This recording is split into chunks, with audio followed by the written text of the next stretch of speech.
severe thunderstorm warning for southeastern Dane County in south-central Wisconsin, southwestern Jefferson County in southeastern Wisconsin until 8:15 p.m. Central Daylight Time.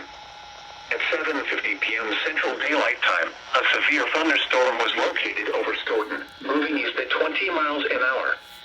Hazard, 60 miles an hour wind gusts and penny-size hail. Source, radar indicated. Impact, expects damage to roofs, siding, and trees.